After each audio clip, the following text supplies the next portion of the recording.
Smart saving plan తో మీ ఆత్మీయులకు ఉజ్వలమైన సురక్షితమైన జీవితం అందించండి. టాటా ఏఏతో ఇది సాధ్యం.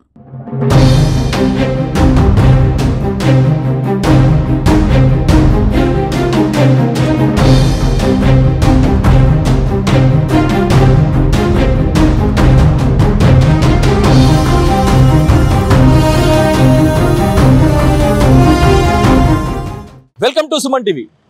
నిజామాబాద్ జిల్లాలో యువత జల్సాలకు అలవాటు పడుతున్నారు.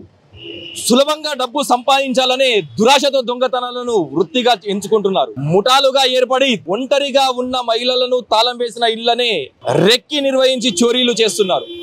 తులాల కొద్ది బంగారము, వెండి, నగదు దోచుకుంటున్నారు.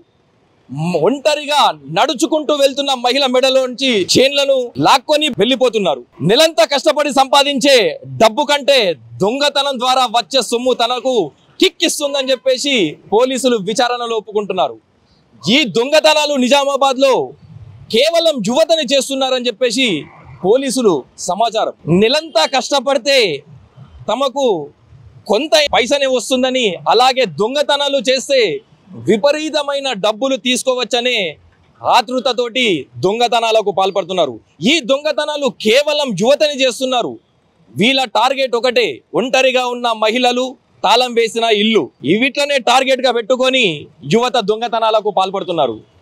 వీటిని అరికట్టేందుకు పోలీసులు సాయశక్తులు ప్రయత్నాలు చేస్తున్నారు.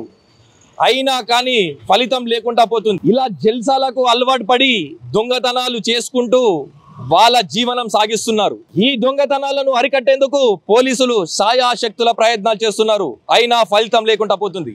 చెడు వ్యసనాలకు అలవాటు పడి యువత తన జీవితాన్నే కోల్పోతున్నారు. ఇలా చేయటం వల్ల అనేక కుటుంబాలు రోడ్ పైకి రావడం జరుగుతుంది. ఈ వీటిని పోలీసులు, ప్రభుత్వం ఎలా కట్టడి చేస్తుందో చూడాల్సిన పరిస్థితి ఉంది. కెమెరామెన్ జగదీష్తో రవితేజ, సుమన్ టీవీ, నిజామాబాద్ నుంచి.